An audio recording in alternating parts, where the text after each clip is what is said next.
When men don't get to exercise strength and courage, they begin to develop this nervousness. I'm going to unpack that and say anxiety and depression and loneliness. Welcome to the Bedros Keuilian Show. Hey friends, this is a YouTube exclusive, and today we've got a dear friend of mine, Mr. Jack Donovan, author of Way of Men. Now, if you've been listening to the Bedros Keuilian Show and the podcast, then you know that I've recommended this book to many of you who say that, hey, you don't have a male figure in your life, you were raised by a mom, or maybe your dad was absent, and therefore you didn't really get that masculine upbringing. And so I continue to recommend that you read Way of Men. Well, today we've got the author himself, Mr. Jack Donovan here. Jack, good to have you here. Thanks for having me. And you and I met probably about a year ago in Cancun at an event that we were at. And since then, just have become very fond of you and your message and who you are and what you stand for. And we've had a good opportunity to speak at an event together. Just curious, at what point in your life did you decide, I'm going to research masculinity and write this book about Way of Men? Well, I grew up probably different than the guy who should have written The Way of Men. You know, I was an artist, and I was interested in all kinds of things like that. And I probably would have described myself as a feminist as a kid. I had kind of received the knowledge that everybody gets in the world, and then I got out of college, worked a whole bunch of real jobs with real people, and I'm like, the world doesn't really work the way they said it works. And a lot of the things that I thought were stupid, like Jack London and all this masculine literature and stuff that I thought was boring when I was a kid, I went back and read it, and I was like, man, I missed something.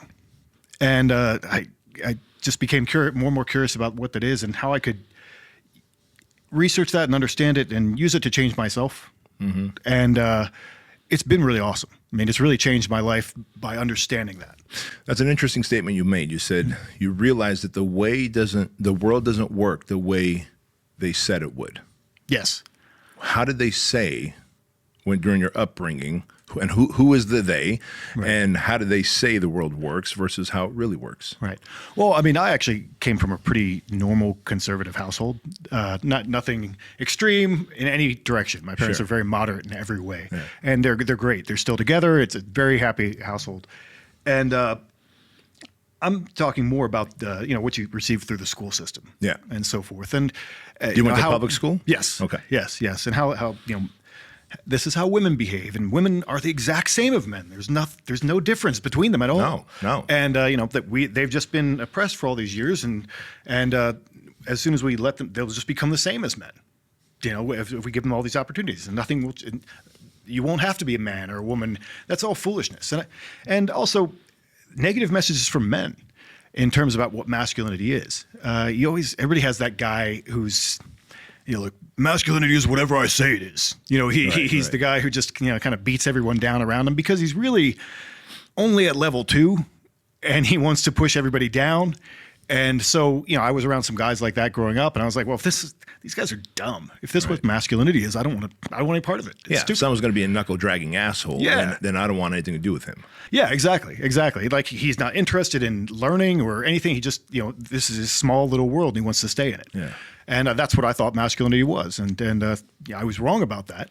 But, until I got out of the real world and saw other things, then, I didn't know that. Well, hell, let's just dive into it. Why? I mean, the school system said, and obviously the school system knows best, do they not? And I'm being facetious for those of you here on YouTube that can't tell when someone's being facetious or comical. If the school system knows best, and if they said that, hey, men and women are the same, and we just need to liberate the women so they can finally have the equality. But in your book, you say we're not the same. Yeah. How so? In a lot of ways. I think that I ended up, when I was researching masculinity, I looked at a lot into evolutionary psychology, and which is really just a logic problem if you think about it. Like, well, what have we always done, and how did it? And why did we do it that way? And because we've been solving problems as humans for a really long time. Yeah. And what have we been doing? What have men's responsibilities been doing for the most of the time? And there's differences between men and women in terms of women can get pregnant, and then it makes them very vulnerable for a very long period of time. And it was always the job of men, I think, to protect and to hunt and do the dangerous things. And so we've been doing that for a really long time, like tens of thousands of years. And, as far as evolutionary psychology, what I always compare it to sex because, sex is not efficient and it's not a really good use of your time. If you really think about it, Tell me more. I want to go down this rabbit hole. Right. Well, yeah. Okay. Think of all the time that men spend getting sex or thinking about sex or whatever. Sure. It's not because they consciously are making evaluation that it's rational use of their time. Good point. It's because that's our primal drive. It's our primal drive to be thinking about sex all the time and focusing on that. And that's kind of what evolutionary psychology, I think, really is. I think that kind of sums it up. Like, yeah, we can decide that, that's not really efficient, for people to spend thousands of dollars on dates and dating apps and all this stuff and all the things they're wasting time on. But that's part of being human. Yeah. And in the same way, masculinity is very much part of being a human male. The idea that we have to go out and we feel better, I think, if we are engaging in some kind of competition. As men. Yes, as some kind of aggression. I think that when men don't have that in their lives, they are they're nervous. So what about the argument of, here we are, we're in 2022 going into 2023. My gosh, man, we're very civilized now. We are domesticated. I hate that word. We're domesticated. Right. And if we're civilized and domesticated, there's no room for aggression, is there, Jack? Well, that's kind of an argument that I think that people who want to control society say, because, we don't need you to do that anymore. Ask the people of Ukraine. I think it's a great example. Like, they were being sold that argument too. Like, nothing is ever going to change. You're always going to be protected and taken care of. And you don't have to worry about any of these things. You don't have to learn how to fight. You don't have to, now here's a gun, go fight. Yeah. In a few years. And they might have thought that they were, over the hump and had made it into modern civilization and they'd never need that again, but that's not true. And we've seen that so often with all the things that have happened in the past few years, with street violence and all things that are erupting everywhere. And those things seem likely to continue. So the idea that men would never have to be strong, they never have to learn how to fight, they never have to think tactically, and they could just think about being nice all the time, that's just not real. That's not that's not how the world's working right now. So not only is it not real in terms of that's literally against our genetic drive, but it also doesn't make sense when you think about that all of power, absolute power, is absolutely corrupt. And at some point, some level of corruption is going to lead to a need for violence to create balance again. And if men cannot resort to violence, then corruption will take over. Absolutely. That's I think part of the reason why they want men to be more soft. And so if they can make men soft and docile and have control and compliance over the stronger species, then I would say that is a success. And I was telling my son this the other day. He's 17. You met him in Sacramento. Yep. He came up there with me. And I'm like, look, son, imagine if we were to go to Mars. And we're like, all right, you know what? Mars has a lot of great resources, and we want their natural resources because it's going to make us a lot of money. And imagine if there were two genders. Now, I'm not worried about the gender that is physically weaker and cannot strategize tactically and attack me. I'm worried about the bigger Martians that can tactically come together and strategize against me. Right. Now, I could either bring guns and bombs and missiles and stuff, or I can, over time, come in peace. However, through sources of education, media, both television, print, social media, movies, over a short period of time, say a decade, begin to soften their minds, begin to erode their will to fight, make them feel as though any kind of aggression is really a sign of stupidity and that you're resorting to being an animal instead of being a civilized person, and then having everyone around them saying that that level of masculinity is toxic and bad and shaming them for it. And soon, in a decade, I could take all their resources without dropping a single bomb, and therefore never really eroding any of the resources, only getting it without a single bullet fired, right? And I believe that's what the big system is trying to do today, the opposition, big government, whoever. Would you agree? Absolutely. Absolutely, yeah. So as you did the research and you're writing The Way of Men, you talked about there's 4 traits or characteristics that men have. Can we break down each one and what it means for a man to have those characteristics?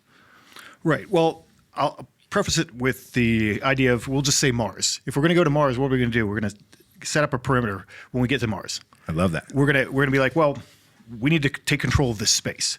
This is our safe. This is where we're going to build our base. We have to make sure there are no Martians there. We have to create a circle. Yeah. And then it's our job immediately to protect that circle. That's our perimeter. And the military does this every time they go anywhere. Like True enough. Set on the beach, okay. Set up a camp, whatever. And so, the idea of The Way of Men really is that the tactical virtues are what men need from each other when they're doing that job of protecting the circle. And that's been our evolutionary job for a really long time. So that's why, we judge each other according to those things. We look at a guy and okay, and so, our rank within that group and belonging in that group is, hinges on these kind of tactical virtues. And the 4 tactical virtues are strength, courage, mastery, and honor. And, I just kind of, again, it's a logic problem. I was trying to figure out what masculinity always is. Yeah. And, and what isn't just culture. Because a lot of masculinity is culture. The way we dress, whatever, phrases that we use, movies that we reference, whatever. But there's what's always the same. And, no one in any culture anywhere in history around the world has ever said, that guy who's really weak, he is the most masculine man in the room. Never. That's a human universal. No one ever in history. No, I don't think so. No. No major cultures are that weakest guy is the most masculine man in the room. Yeah. Of course, strength, and people always associate strength with like powerlifting strength, Sure. which is one kind. I like might for it sometimes too, because Might. There's so much athleticism and stuff involved, and it is also a trait that men are genetically stronger. It's part of our natural makeup. Sure. So for that to be associated with masculinity it makes perfect sense. Yeah. So strength is something obviously you would need of that gang of hunting and fighting men. And courage, again, same thing. Like that guy over there who's afraid all the time. He is the most masculine man in the room. No one ever says that. Courage has always been associated with masculinity, anywhere in the globe. And this is how we kind of break down these ideas that masculinity is different everywhere and therefore there's nothing the same, because those things are always true. And so, obviously, if you're in a hunting and fighting gang, you need to judge another man. Is he going to have the courage to go out and do this dangerous thing with me? Mm-hmm. Can I depend on him to do that, or is he going to run the other way? Because that may get me killed. And that's why I've been really lucky over the years to get to talk to a lot of guys who are in, I never know what to call them, but like special teams or whatever, the team guys. Yeah. Special operations guys, and all that kind of stuff. And they love The Way of Men because that's exactly what they do. Yeah. And they depend on these small teams of guys to do that job. Yeah. And so, obviously that's, the courage is one of the important things that they look for. So let me enter the conversation that some of the audience members might be having as they're watching this and address this. Yeah, but Jack, that made sense then. Or if we're in war, or let's say we go to invade Mars, I'm not going to war. I'm not going to go invade Mars. And I don't live back then. I live now in a civilized place. Where would I use strength and this level of courage? Where would I need it today, Jack? Well, I think, as I'm sure you'll probably agree, it makes you more confident. Bingo. As you learn to, like when I first wrote about this stuff, then I had to go out. I'm like, I guess I need to go get punched in the face, and took a bunch of boxing lessons, and then I've been doing martial arts and so forth over the years, and that changes you. That changes everything about you. And also, when you watch men do things like spar in martial arts, it's like puppies wagging their tails. They're doing what they're actually meant to do. I mean, the first time a guy gets to I can really hit you, they're smiling. Yeah. They're like, all right, this is okay. This is what I've always wanted to do. I feel like I'm becoming what I am in the Nietzschean sense. And so, I mean, that's, I think that sports is actually a way that we channel those masculine drives in a situation of civilization. I mean, martial arts, and no, you're not going actually murdering someone tomorrow, but you're learning how. Sure. And you're having a lot of fun doing it. And, it's every time my jiu-jitsu school that I go to, they go around the class and, say what they're grateful for after every class. And those guys are so happy to be there.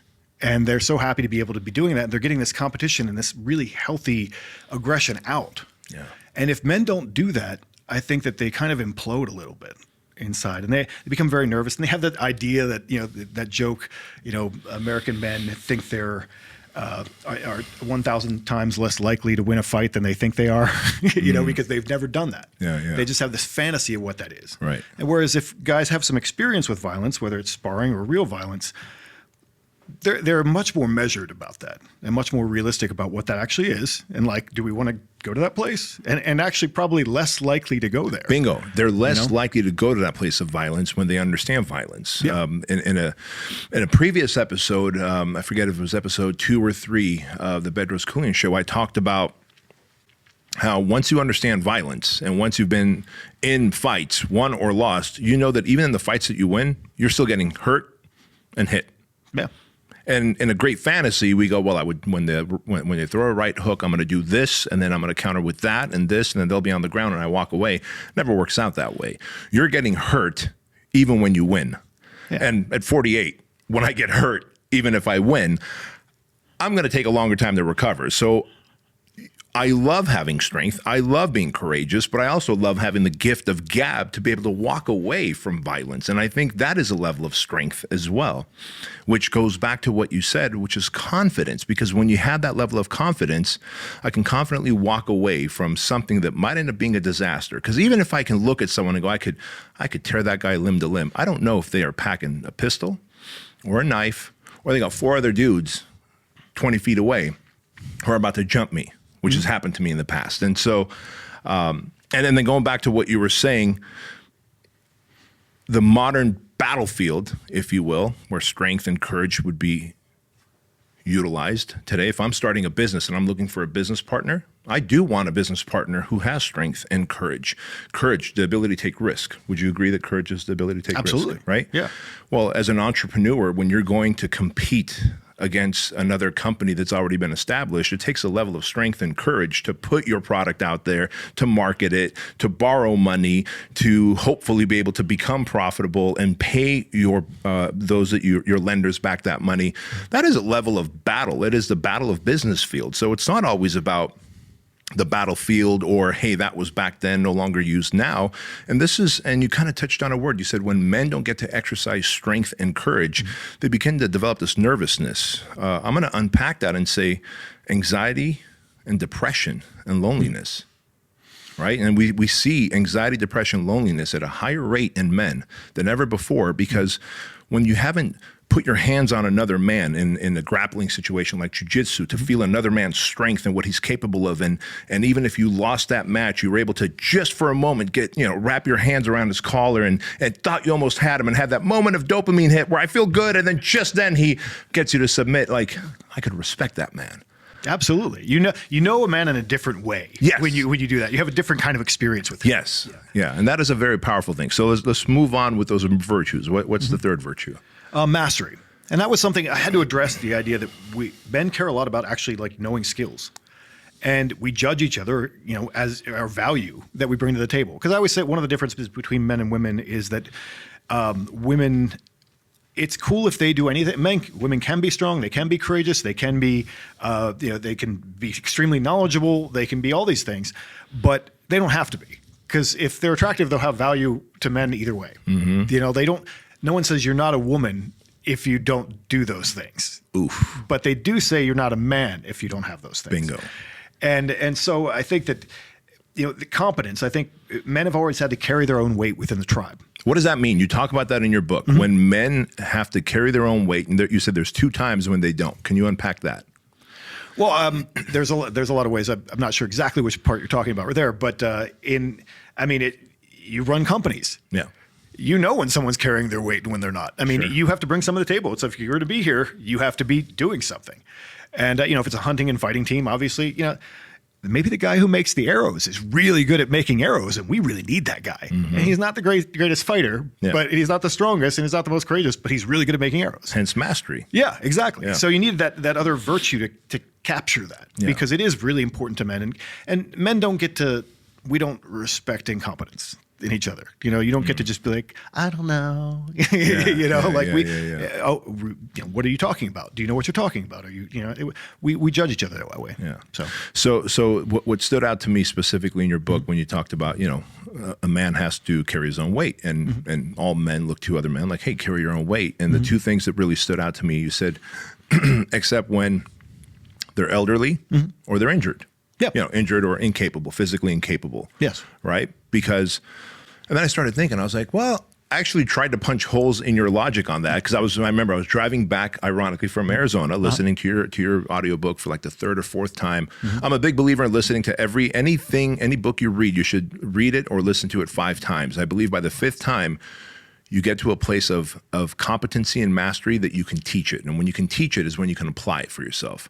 The first 4 times, it's like, okay, you have a general understanding of the information in the book, and then maybe you begin to have some aha moments by time, 3rd or 4th time of reading it or listening to it. By the 5th time or more, you've developed a mastery of the understanding of what's in that book to be able to teach it and to be able to apply it to your life. But And I was like, I'm going to punch holes in Jack's theory here. Like, I'd carry another man's weight for him, Like if I'm hiking and, I've got a backpack, he's got a backpack, and I just happen to be able to hike better. I was like, no. Going long enough, I was like, 2 miles, I'd carry it. 5 miles, I'd carry his weight. 10 miles, I'd be like, bro, what the fuck is the matter with you? Right. Like, what the fuck is the matter with you? Why aren't you carrying your own weight? And at some point, now, if that person was, again, injured or elderly, I get it. Yeah. But sooner or later, I do believe that we will begin as men to have resentment against the other men who don't carry their own weight. Is that true? Absolutely. I think we've all seen it in life. If we've lived long enough and competed with other men, you see like, that guy's just not doing what he said he was going to do. Yeah. And men also respect, and I think a lot of women don't see this, and I think that a lot of men who are less secure maybe don't see it, but men, if you put in the effort, if you're doing the best you can, and it's obvious that you're doing the best you can, men will give you a lot of leeway in most situations. Yeah. They will help you out. If they can, it's like, you're obviously, okay, you're huffing and puffing up the mountain, you're doing the best you can. Yeah, maybe I'll carry that for you for a little bit. I'll help you out, but I want to see that you're trying, and not just saying like, can you carry this for me? Like men are not going to do that. Yeah. And what about that 4th virtue? Honor. Honor is really, it's a very complicated topic in Western civilization, because Christianity is involved in it sometimes, and it becomes your relationship with God and all kinds of things. And so it becomes like public honor and private honor and all these things. But what I'm talking about is reflexive honor, which is basically the most basic form of honor, which is your reputation within a group of men. And your reputation is really important within that group of men, because it's really about trust. If you say, hey, I don't care about your opinion of me, then how can I trust you? I'm saying, I don't care about my opinion, like your opinion of me, and, you don't care about, that. And if you don't care about your reputation within that group of men, you don't respect them. And they really can't trust you. And I think that that's what it's really always been about in society now. And sometimes that involves keeping that honor and that respect of other men. I always say whenever anyone brings up the word honor, it's a bad day. If someone invokes your honor, it's because you're going to have to do something you didn't want to do, but you're going to have to do it to keep your honor. Sure. And that's why it's also so dangerous, because it can be used to manipulate men into doing things that they shouldn't be doing. But if a leader invokes your honor constantly, and you must do what I say, is what it kind of ends up being. Yeah. But I think in a group of like well-adjusted good men, you want them to respect you, and you work to earn that respect. And I think that's why groups of men are so important to be around, is because, if you have a bunch of guys who are doing just a little bit better than you, and you're working hard so that you're trying to impress them, that's making you better all the time. Yeah, So. that's exactly right. And to that point, I love how you said it's the respect that you have with yourself and the respect that they have towards you. And one of my favorite quotes from Warren Buffett is that it takes 20 years to build your reputation, your respect, and it could take 20 minutes to ruin it. You know, and I think if you are honorable, in other words, if you, like, look, man, I value you. You're a great human. I wouldn't accidentally read your book 5 times. I'd probably have better things to do if I didn't respect you, right? Right. Because it's like 4 hours and so many minutes long. And so that's a lot of my life that I dedicated to reading that book and going through it and being able to learn from it and teach from it. And so if I didn't care what you thought of me, therefore I wouldn't want to, I might show up late.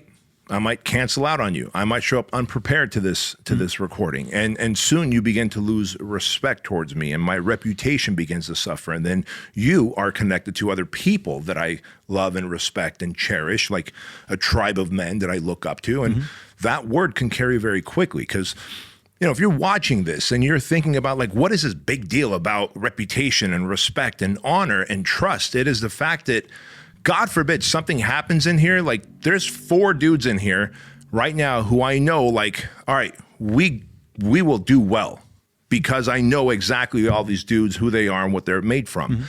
And if there was a 5th dude who I never met and he seemed questionable to me, in other words, I sized him up. And that's the other thing I want to talk, and this is what I'm trying to tee up here is, you know, you walk into a room or you meet someone, we do judge immediately based on size, stature, eye contact, the way a handshake is delivered.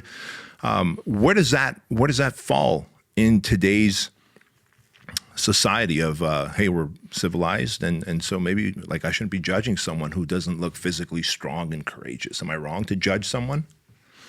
Well, I mean, that's a moral question, right? If you're wrong to do it, you know, like I'm just saying that we do it. I tried to stay away from morality with The Way of Men. Sure. Because I want to talk about... Why do we do it? Well, I think we do it because we are judging them. Are you a fit member of my tribe? Exactly like what you were saying. Are you a fit member of my tribe? Yeah. What you were saying with the, 4 men in the room. If something, I used to use, but it's a little past prime now, but I used to use zombies. Like if the zombies were outside right now, what do we do? Right. Like, I mean, if something happens, I'm going to look to you like, what are you good at? Right. What are you good at? How can I help? Right. You know, and we'll figure it out. Yeah. You know, maybe I'm not good at anything and I'll just like hold the door, right. Something like that.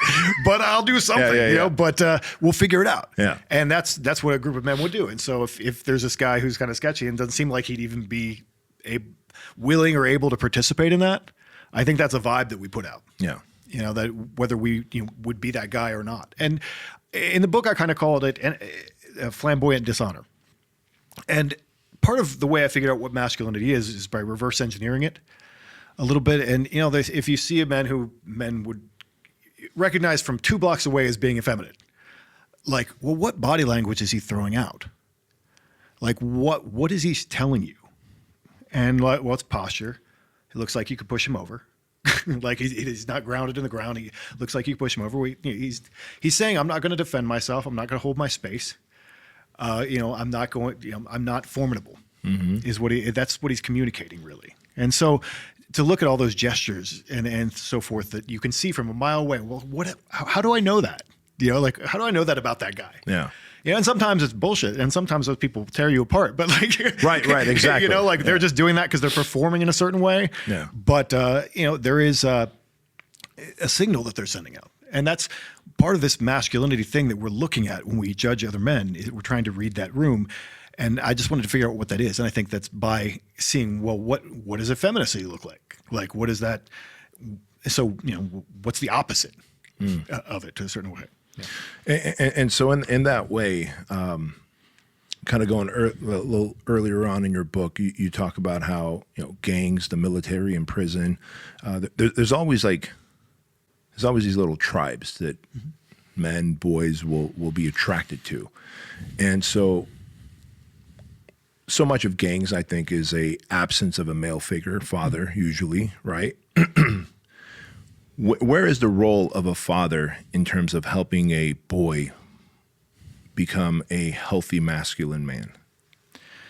I think in helping him find the right gang, Because men, what you're saying is basically like, these fatherless homes, they go out and find the first group of strong men or men who seem strong that they can find. And if you're in a bad neighborhood or whatever, that's the street gang. Yeah.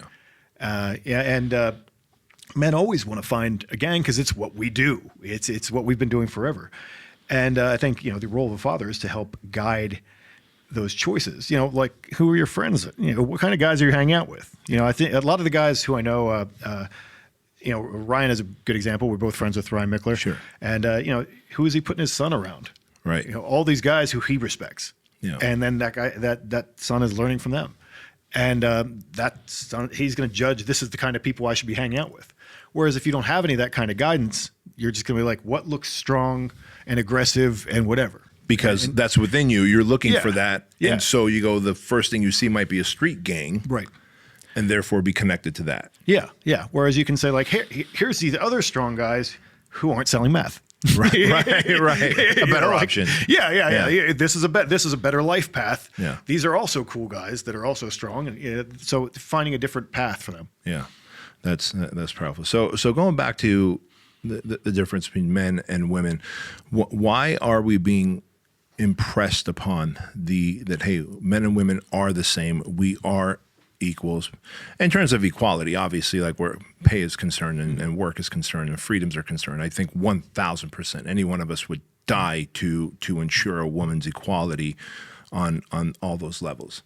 But then when I think about, and I think when I did a podcast with Leighton here and on his show, and we were talking about the fact that I'm 230 pounds, bro. Mm-hmm. If I'm on the second story and the house is on fire and a female firefighter comes in, and for her to become a firefighter, she only had to carry a 200-pound dummy out, right, whereas a male firefighter had to become a firefighter and carry a 250-pound dummy out. Mm-hmm.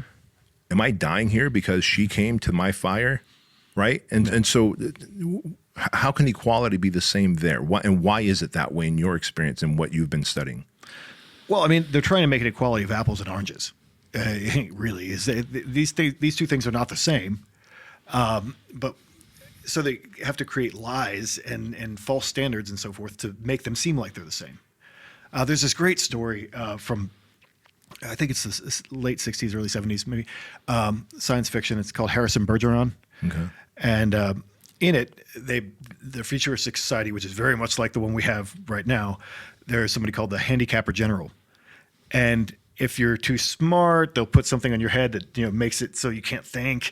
And if you're too athletic, they'll put weights on you so you can't move. Oh, wow. And it's such a scary example of what we have right now, where like you're going to handicap all the people who are the best at things, so that the other people feel like they're the same. Rather than letting people find their own strengths. And so I think that's what they've been doing with women. Well, like, let's pretend those differences aren't there. And, because the outcome of them being in the same positions is what they're looking for. And it's really kind of, it makes femininity an economic thing, and I think. What do you mean that? Can you describe that? Yeah. I mean, that's how they're judging it. It's like, well, if the women all they have to make the same amount of money, or they have to be in the same position doing the same things. It's not about, are they happy? Are they doing what they want to be doing? Right. It's about, are they making the same amount of money doing the exact same jobs that men do? Are they doing all the exact same things? And that's, and I think I've talked to a lot of women. They're like, well, this is a raw deal. I have to go to work every day. Mm-hmm. Like, work is not fun.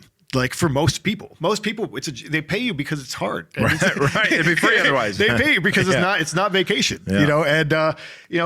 I think there's just so many mothers in society that have, like, oh, she has to go out and go work at Walmart, there's nothing satisfying or romantic about that. She has to go work in Walmart because she doesn't have a choice. Yeah. And she'd rather be home with her kids and rather be like doing things that women do better than men, frankly, because we're not the same. And a lot of women are just, don't put me in a room with a crying kid. I'm so glad you brought that up. So some comedian, I was watching a comedian, I forget his name now. I hope somebody will leave it in the comments below if you remember this, but he was saying, look, he goes, I'm all for equality. I'm all for fairness. He goes, but I'm telling you right now that if me and my wife are going on a date night, I'm not calling a male babysitter. I'm calling a female babysitter for a multitude of reasons. One, she instinctively is just going to know why my baby's crying and how to soothe it. Number two, a guy, and I started laughing, and the humor was, he's going to want to go on the balcony and smoke, and he's going to be like, I'm going to bring the kid out there with me so I can keep an eye on the kid. Before you know it, the kid's going over the balcony, right? He had the best of intentions, but he's a guy, and that's just how we don't think too far into that. Like, why did you climb that thing, kid? Whereas mom or a female babysitter would be like, instinctively know this is not good for the child. I'm going to close this door, make sure the kid can't access it. And I thought there was so much truth to that. And never would I want someone to say that men and women are equal in that way, because one of the most important things is to give birth and raise a healthy child. And I remember, dude, I've got 2 kids. My daughter's 15 now. My son is 17. And when they were newborns, all the way until they were like little puppies, like 4, 5, 6 years old, they were attached to Diana. They were attached to my wife. That's just how it was. And in fact, there was a point where Andrew's older. So right around 7, 8 years old, he became even like, my kids would be excited to see me when I come home from work. But within about 15 minutes of playing with me and goofing around or whatever, they'd go back with mom and hang out with her and around her. And in fact, when Di would go to the gym while I was at home, within 20 minutes of her being gone, when's mom coming back? When's mom coming back? And one day I asked my wife, I'm like, hey, when I leave in the morning, are they like, hey, when's dad coming back? She goes, nope. Because it's not, they need her more than they need me at that age. Right. And to think that men and women are equal, and therefore we should somehow, as men, be just as good at women at raising kids, tending to them, nurturing them, soothing them. It's impossible, bro. It is not in my DNA. I'd rather start 2 more multi-million-dollar companies than try and take an infant and take it through those first 5 to 10 years of life on my own. Yeah, and women get so much joy out of sharing. If you look at their social medias, they get so much joy out of sharing all those little moments and all those things that experience. I mean, we always say my mom is perfect for Fisher Price age. Like the Fisher Price, like up until the kids are like ready to go to school. Yeah, grandma.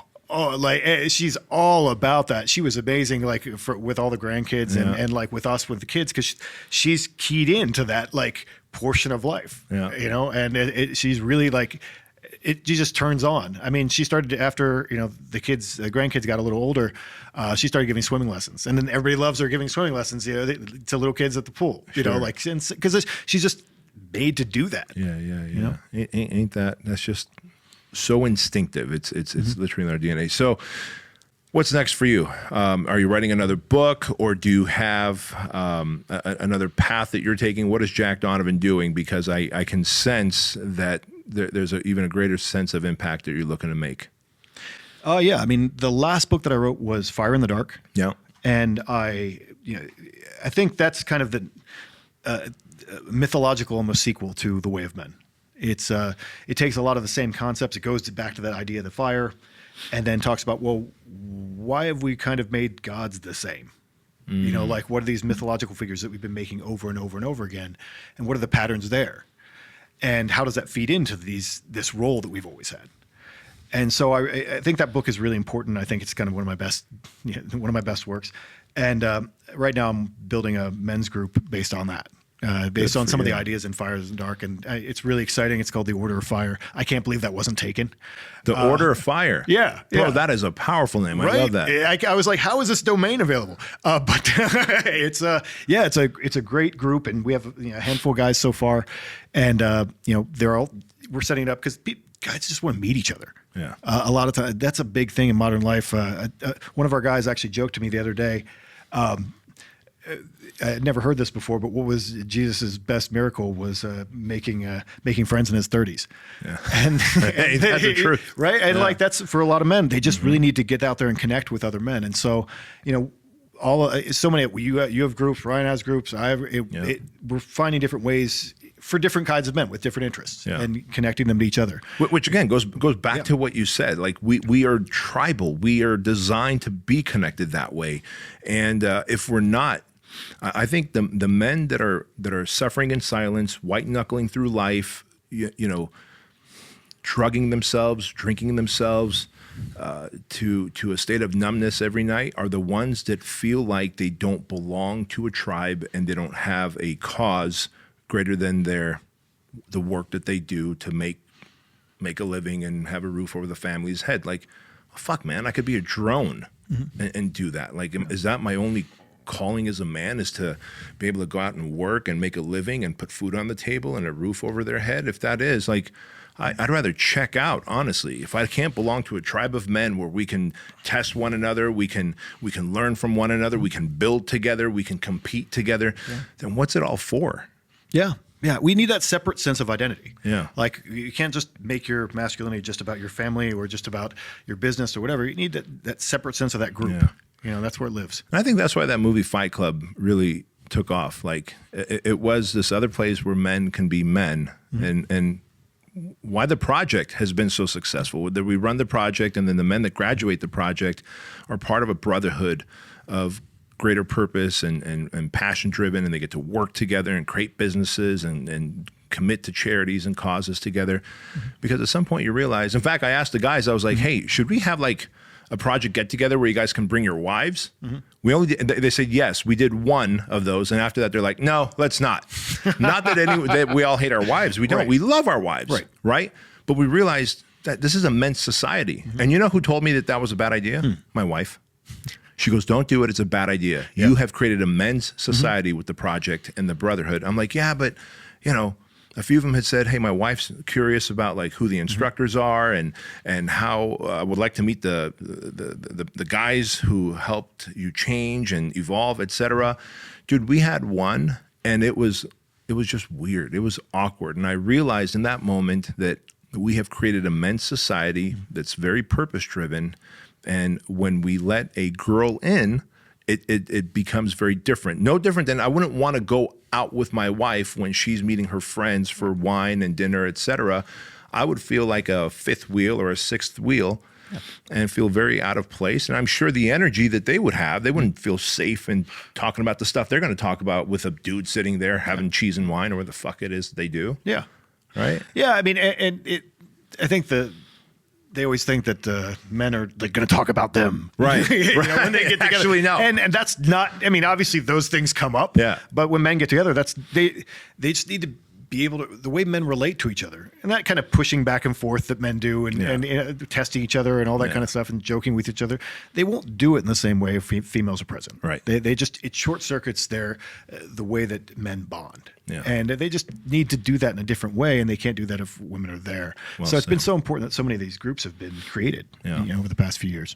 Well, dude, good for you for creating your group. How can men who are interested in learning more about the group or want to follow you and learn more about you, where do they go? The easiest thing is Instagram at Start the World, and my website is jack-donovan.com, and that'll lead you everywhere else. Awesome. Jack, thanks for spending some time with me today, man. I appreciate it. No problem, man. All right, guys and gals, thank you so much for watching this episode. It's a YouTube exclusive of the BK Show. Do me a big favor and follow Jack on social media, specifically on Instagram. Leave your comments down below. And listen, you guys are savages. You guys are absolute savages on how these YouTube episodes of the Bedros Keuilian Show take off. But will you do me a favor and go to all the podcast platforms? Just pick one podcast platform. I don't care if it's Spotify or if it's iTunes, and go there and leave a comment and leave some stars. I'd like to see that in the thousands, just like you guys have been watching and viewing and sharing in the thousands here on YouTube. Thank you so much, guys.